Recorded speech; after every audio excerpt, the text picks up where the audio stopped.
Confirm గా చంపేస్తాను అంటావు అంతేగా? ఒక్క నిమిషం అమ్మా. విన్నావా సిద్ధు? శౌర్య ఏమన్నాడు? చంపేస్తాడంట. నువ్వైతే ఏం చేస్తావు? అది నువ్వేం చేస్తావో నేను చెప్పనా? సంపదని తీసుకుని వెళ్ళిపోతావు. సంపదని తీసుకుని వెళ్ళిపోతావు. వెళ్ళిపోతావు. వెళ్ళిపోతావు.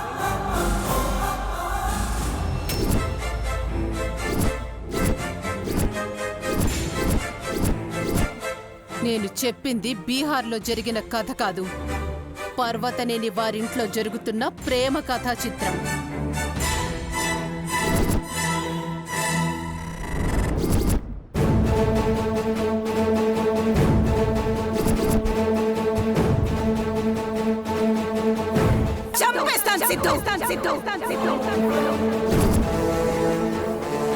ప్రేమికుడు సిద్ధు, ప్రేమికురాలు సంపద. వదిన, నువ్వేమంటున్నావో నాకు అర్థం కావట్లేదు.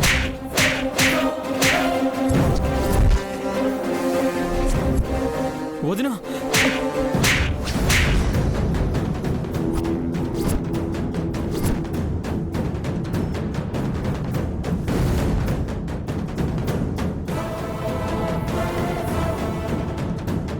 నటించొద్దు, చంపేస్తాను.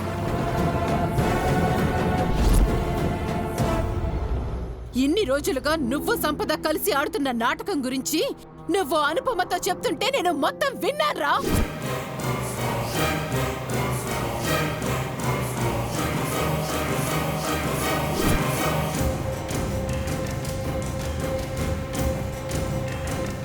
నీది సంపదది సిగ్గులేని జన్మలు. సంపదని ప్రాణానికి ప్రాణంగా నా కొడుకు ప్రేమిస్తున్నాడు. దాన్ని ఒక్క మాటన్నా భరించలేడు. అంతలా వాడు ప్రేమిస్తుంటే వాణ్ణి మోసం చేయడానికి, దానికి పెళ్ళయ్యి కడుపుతో ఉన్న అమ్మాయిని పారిపోతావంటూ ప్రేమాడ నడుపుతున్న నీది ఇద్దరివి సిగ్గులేని జన్మలో. నేను చెప్పిన కథలో వాడినే శౌర్య ఎన్కౌంటర్ చేస్తాను అన్నాడు. అది కథ కాదు. వాడికి తెలియకుండా వాడి జీవితంలో జరుగుతుంది అని తెలిస్తే నిన్ను బ్రతకనిస్తాడా? కోటి కోసం ఇప్పుడు మరో ప్లాన్ వేసి కళ్యాణి జీవితంతో కూడా ఆడుకుంటున్నావని తెలిస్తే నా కొడుకు ఏం చేస్తాడో, మా అమ్మ ఏం చేస్తుందో నువ్వే ఊహించుకో.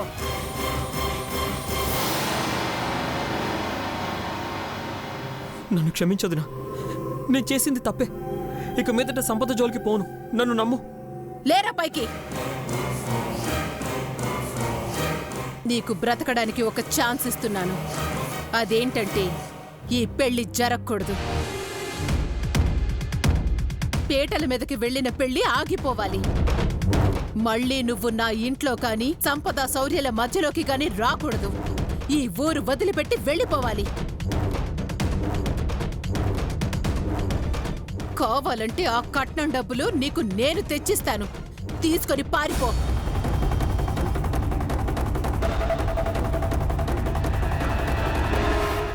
ఏంటి అలా చూస్తున్నావు? నేనేంటి డబ్బులు తీసుకో అంటున్నానేంటి అని ఆశ్చర్యంగా ఉందా? ఇందులో నా స్వార్థం కూడా ఉంది. నా కొడుక్కి నిజం తెలిసి నిన్ను చంపేస్తే నువ్వు సంపద ప్రేమించుకున్నారని ఊరందరికీ తెలుస్తుంది. దాంతో మా ఇంటి పరువు పోతుంది. అందుకే నేనింకా శౌర్యకి చెప్పలేదు. నేను చెప్పినట్టు జరగలేదనుకో, శౌర్యకి చెప్పేస్తాను. ఆ తర్వాత నీ ఇష్టం. నువ్వు చెప్పినట్టే చేస్తాను వదినా, నన్ను నమ్ము.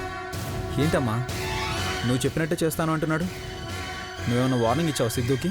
అవును శౌర్య, చాలా గట్టిగా వార్నింగ్ ఇచ్చాను. కళ్యాణిని బాగా చూసుకో. కళ్యాణి బాధపడితే మా అమ్మ తట్టుకోలేదు, శౌర్యకి చెప్పి షూట్ చేస్తుంది అని చెప్పాను. సిద్ధు మంచోడమ్మా, కళ్యాణిని బాగా చూసుకుంటాడు. బాగా చూసుకోమని చెప్తున్నాను. పద, పూజ దగ్గరికి వెళ్దాం. అలాగే అమ్మా.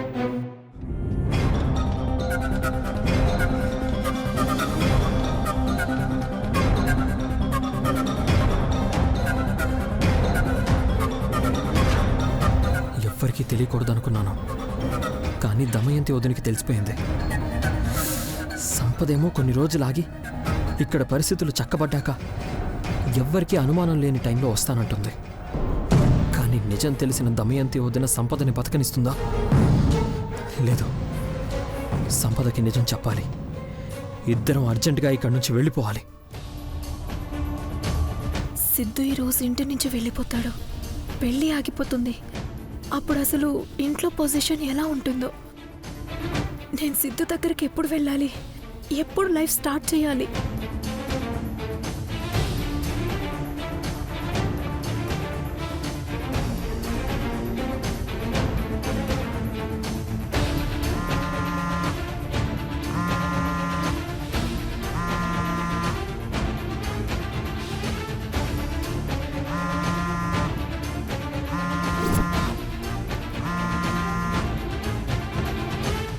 సంపద ఎక్కడుంది? ఫోన్ లిఫ్ట్ చేయడం లేదు. ఇప్పుడు ఎలా తనకి దమయంతి వదినికి మన గురించి తెలిసిపోయిందని చెప్పాలి? డైరెక్ట్గా వెళ్తే అమ్మో వద్దు, అసలుకే మోసం రావచ్చు. ఏంద్రా సిద్ధు, ఏదో గాబరాగా ఉన్నట్టుండవే, ఏంది కథ? అమ్మా, అది డబ్బు గురించి. కట్నం గురించి కంగారా? నేనుండగా నీకెందుకురా కంగారు? రూపాయన్నా వదులుతానా? కోటి మన చేతిలో పడితేనే కోడలి పిల్ల మన ఇంట్లో అడుగు పెట్టేది. మూడు ముళ్ళు పడినాక డబ్బులు అందకపోతే అదే మండపంలో నీ చేత మూడు ముళ్ళు ఇప్పించేను. నేను అసలు పీటల మీదకి ఎక్కకుండానే డబ్బులు ఎలా తీసుకోవాలని ఆలోచిస్తున్నాను. నీకు అక్కకి నా ప్లాన్ చెప్పాలనున్నా చెప్పలేని పరిస్థితి. నిన్ను ఎరగా వాడుకుంటున్నానమ్మా, సారీ. ఏంద్రా మనసులోనే మాట్లాడుకుంటున్నట్టున్నావు? అదేం లేదమ్మా, నువ్వు ఉండగా నాకు టెన్షన్ ఎందుకమ్మా? టెన్షన్ ఏం లేదు. ఏందో ఇంత చిన్న విషయానికే టెన్షన్ పడిపోతున్నావు. మణమ్మ బిడ్డంటే ఎట్టుండాలా? పిచ్చోడా, నువ్వేం కంగారు పడబడలే. ఆ డబ్బులు నేను వసూలు చేస్తోళ్లే. ఇంకా లేట్ చేయకూడదు. అనుపమమ్మని వెంటనే డబ్బులు ఇమ్మనాలి.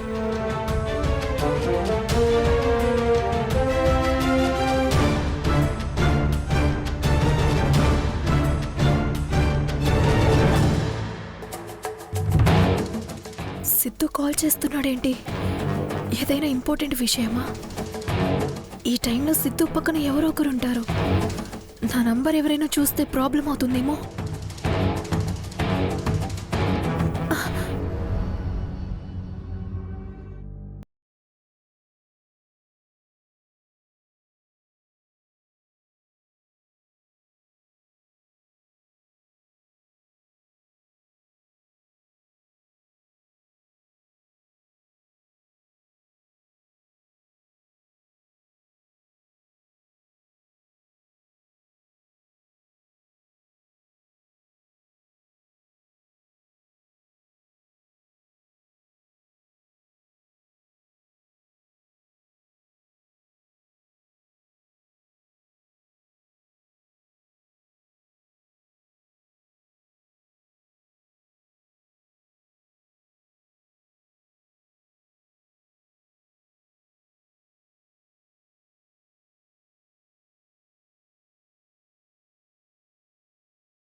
డెలివరీకి కష్టం అవుతుంది.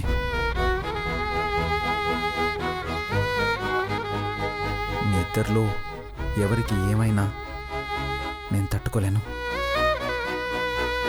ఆ సిద్ధుగడి మాటలు విన్న దగ్గర నుండి అసలు సంపద కడుపులో పెరుగుతుంది నా ఇంటి వారసుడేనా అనిపిస్తుంది. అసలు ఆ ఆలోచన నాకు కంపరం పుట్టిస్తుంది. సరే,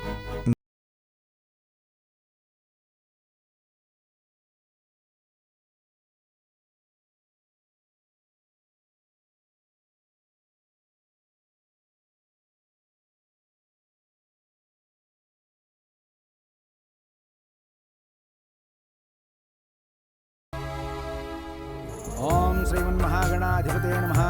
ఓం గణానాం త్వా గణపతిం హవామహే కవిం కవీనాముపమశ్రవస్తమం. జ్యేష్ఠరాజం బ్రహ్మణాం బ్రహ్మణస్పదాన శృణ్వన్నోతిభిः సేదసాదనం. గురుర్బ్రహ్మ గురుర్విష్ణుः గురుదేవో మహేశ్వరः గురుర్సాక్షాత్ పరబ్రహ్మ తస్మై శ్రీ గురవే నమః. మహాలక్ష్మీదేవతాభ్యో నమః. ఓం లక్ష్మీం క్షీరసముద్రరాజితనయాం శ్రీరంగకాళేశ్వరీం రాశీభూతసమస్తదేవతాం భూతైకదీపాంబురాం శ్రీమన్మందకటాక్షలబ్ధయోః బ్రహ్మేంద్రగంగాధరాం త్వాం త్రైలోక్యకుటుంబినీం సరస్యాం వందే ముకుందప్రియాం హిరణ్యవర్ణాం హరిణీం సువర్ణరజతస్రజాం చంద్రాం హిరణ్మయీం లక్ష్మీం జాతవేదోమమావహ. తాం మహావహ జాతవేదో లక్ష్మీమనుపగామినీం తస్యాం హిరణ్యం విద్యేయంద్రామశ్వం పురుషాహం అశ్వపూర్వానుపమత్యాం హస్తినాథప్రబోధే. శ్రీం దేవీముపఫయే శ్రీర్మాదేవీ జుషతాం చంద్రాం హిరణ్మయీం లక్ష్మీం జాతవేదోమమావహ. అమ్మా, ₹1 డబ్బు అందింది, తీసుకొచ్చాను.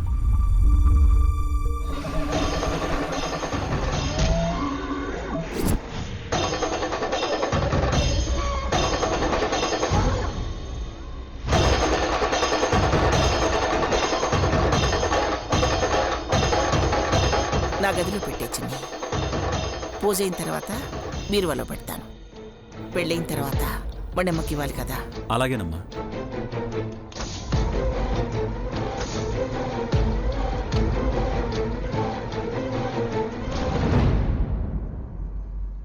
₹1,00,00,000 వృధాగా ఎవరింటికో తేరగా పోతున్నాయి. కర్మ.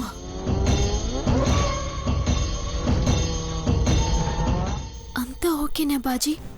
చెప్పింది గుర్తుందిగా? అంతా ఓకే అమ్మాయి గారు, మీరు చెప్పినట్టే చేస్తాను. ఏంటమ్మాయి గారు కబురు పెట్టారు? నువ్వు నాకు హెల్ప్ చేయాలి బాజీ. మీరు అడగండి అమ్మాయి గారు, చేస్తాను. మాట తప్పనని మాటివ్వు. ఒట్టమ్మాయి గారు, చేస్తాను.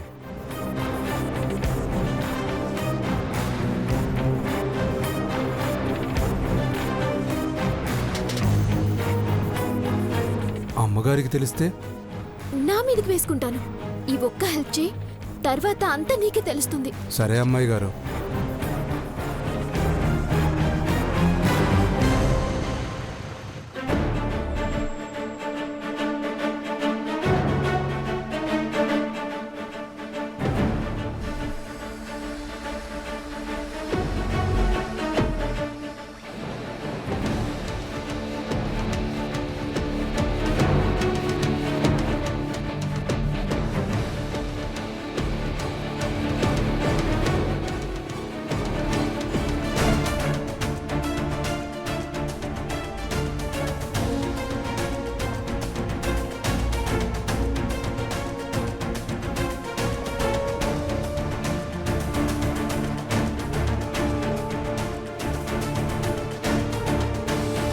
శ్రీమన్మందకటాక్షలబ్ధయోః బ్రహ్మేంద్రగంగాధరాం త్వాం త్రైలోక్యకుటుంబినీం సరస్యాం వందే ముకుందప్రియాం హిరణ్యవర్ణాం హరిణీం సువర్ణరజతస్రజాం చంద్రాం హిరణ్మయీం లక్ష్మీం జాతవేదో మమావహ. తాం మహావహ జాతవేదో లక్ష్మీమనుపగామినీం తస్యాం హిరణ్యం విద్యేయంద్రామశ్వం పురుషానహం.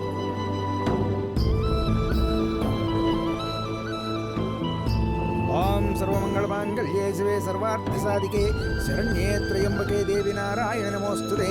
మంగళం కోసలేంద్రాయ మహనీయ గుణాత్మనే చక్రవర్తి తనూజాయ సార్వభౌమాయ మంగళం. అమ్మా, ఇంతటితో గౌరీ పూజ పూర్తయిందమ్మా. మేనత్త మేనమామలు అమ్మాయికి నగలు బహూకరించాలి. అంత అదృష్టం కళ్యాణికి లేదులేండి పంతులు గారు.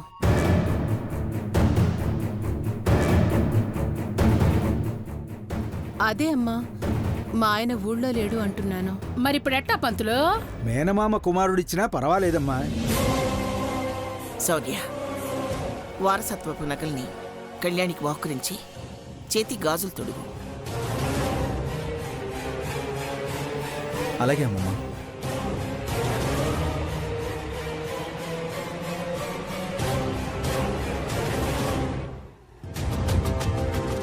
అమ్మా, సిద్ధు అన్న ప్రకారం డబ్బులు తీసుకుని వెళ్ళిపోయేలా చూడు.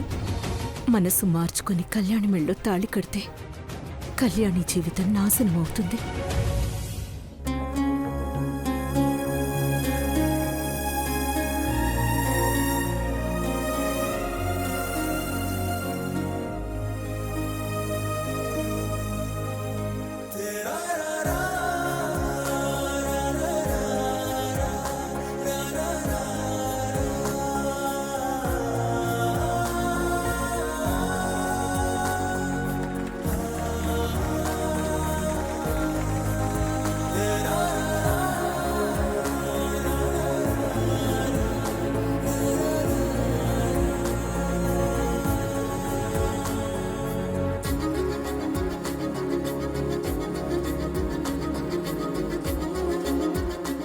కళ్యాణి నా మాట మీద నమ్మకంతో పెళ్లి పీటల మీద కూర్చోడానికి సిద్ధపడింది.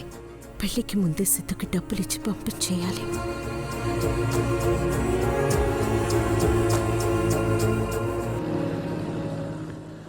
అక్షంతలు వేసి ఆశీర్వదించు బాబు. ఆశీస్సులు తీసుకో. దీర్ఘసుమంగళి భవ. అమ్మా, గౌరీదేవి పూజ దివ్యంగా పూర్తయింది. ఇక జరగాల్సిన తంతంతా పెళ్లి మండపంలోనే. అమ్మాయిని ఇక్కడే అమ్మవారి ముందుంచి ముహూర్త సమయానికి తీసుకురండి. అమ్మవారి ముందు దీపం కొండెక్కకుండా చూడండి. అలాగే పంతులు గారు. దమయంతి, మణెమ్మ, మీరు కళ్యాణికి తోడుగా ఇక్కడే ఉండండి. అట్నే వియ్యపురాలా. శౌర్య, సిద్ధుని తీసుకుని మన మండపం దగ్గరికి వెళదాం పదండి. అమ్మ గదిలో ఉన్న డబ్బులు తీసి దాచిపెట్టి సిద్ధుకిచ్చేయాలి. అనుపమా, ఎక్కడికి అనుపమా వెళుతున్నావు? అమ్మా, అది నువ్వు కూడా మండపం దగ్గరికి వచ్చాయి. అన్నట్టు మర్చిపోయాను, చిన్ని డబ్బులు తెచ్చాడు. అవి బీరువాలో పెట్టి తాళం జాగ్రత్తగా తీసుకునిరా.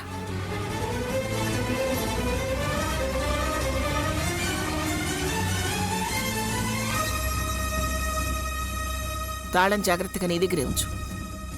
పదండి.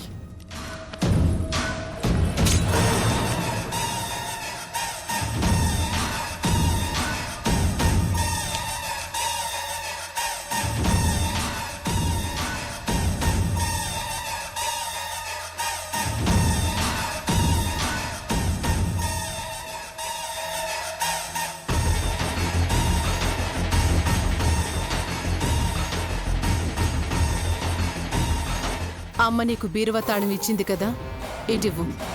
నావి కొన్ని నగలున్నాయి, పెళ్లికి పెట్టుకోవాలి. జాగ్రత్త దమయంతి, అందులో కట్నం డబ్బులున్నాయి.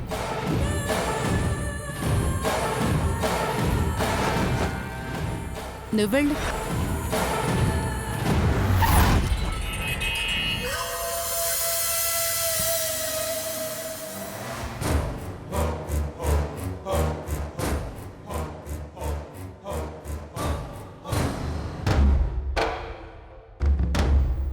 బాజీ చెప్పినట్టే చేశాడా? బ్యాగ్ రూమ్లో ఎక్కడ పెట్టాడో? పొరపాటున దమయంతి అత్త, సిద్ధు వాళ్ళమ్మ చూశారంటే ప్లాన్ మొత్తం రివర్స్ అవుతుంది. వెళ్ళి బ్యాగ్ని సేఫ్ ప్లేస్లో ఉంచి పెళ్లి క్యాన్సిల్ అయ్యాక నాన్నమ్మకిస్తే సరిపోతుంది. ఏందమ్మి ఏదో ఆలోచిస్తుండవు? అర్థమైందిలే. పెళ్ళంటే ఏ ఆడపిల్లకైనా భయంగా ఉంటుందిగా. నీకే భయమూ అవసరంలే. నేను కట్నం కోసం ఆశపడే అత్తనే గాని అనుమానంతో చూసే అత్తను గానిలే. అయినా నువ్వు పెళ్ళైనా నా బిడ్డతో కలిసి ఈడ్నే ఉంటావు కదా. ఎక్కడికి? వాష్రూమ్కి వెళ్ళొస్తాను. ఈ టైంలో యాడికి పోతాది పెళ్లి పెట్టుకొని? నువ్వు మరీ విడ్డూరంగా అడగతోళ్ళే. నువ్వు బామ్మా.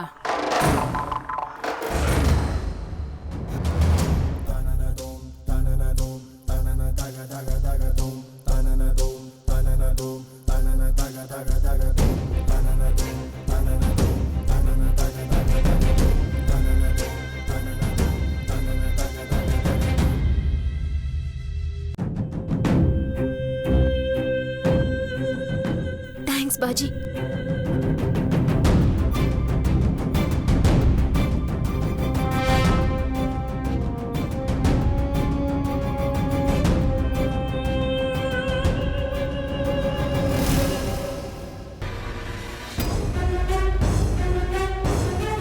రే సిద్ధుగా, నువ్వనుకునేది ఈరోజు జరగనివ్వను.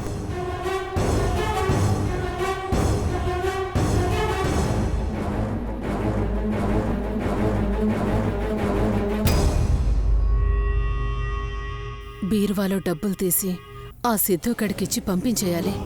ఈ పెళ్లి ఆపాలి. సంపదనింకా వాడు కలవకుండా చెయ్యాలి. నువ్వేడికి? ఏట్లోకి వస్తావా తోడుగా? దీపం కొండెక్కకుండా నూనె తెద్దామని.